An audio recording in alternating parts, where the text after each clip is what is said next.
Hello, and welcome to my channel. I'm Sesame Sun, and I am Cherokee Indian. And today I'm bringing you a story of the Trail of Tears. Has a map, some vintage photos, and a brief historical story. And I hope you enjoy. Thank you.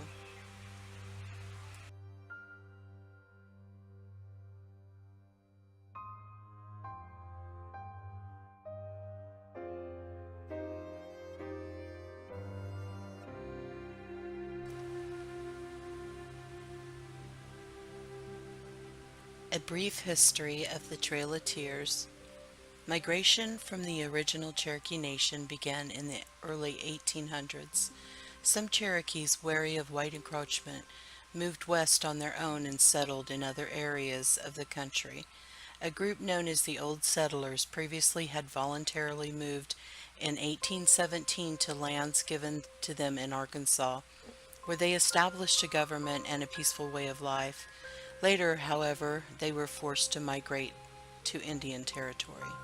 White resentment of the Cherokee had been building and reached a pinnacle following the discovery of gold in northern Georgia. This discovery was made just after the creation and passage of the original Cherokee Nation Constitution and establishment of a Cherokee Supreme Court. Possessed by gold fever and a thirst for expansion, many white communities turned on their Cherokee neighbors. The U.S. government ultimately decided it was time for the Cherokees to be removed, leaving behind their farms, their land, and their homes. President Andrew Jackson's military command and almost certainly his life were saved thanks to the aid of 500 Cherokee allies at the Battle of Horseshoe Bend in 1814.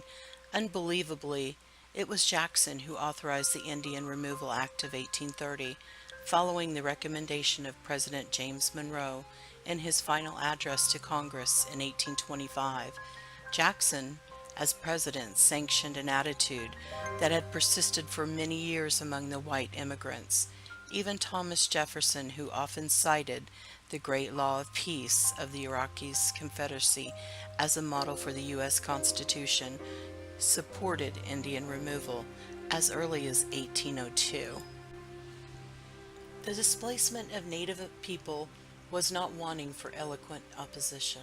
Senators Daniel Webster and Henry Clay spoke out against removal.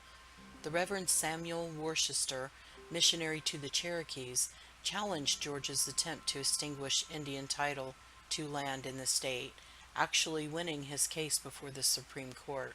Worcester versus Georgia, 1832, and Cherokee Nation versus Georgia, 1831, are considered the two most influential legal decisions in Indian law. The U.S. Supreme Court ruled for Georgia in 1831 case, but in Worcester versus Georgia, the court affirmed Cherokee sovereignty. President Andrew Jackson arrogantly defied the decision of the court and ordered the removal, an act that established the U.S. government's precedent for the future removal of any Native Americans from their ancestral homeland. The U.S. government used the Treaty of New Echota in 1835 to justify the removal.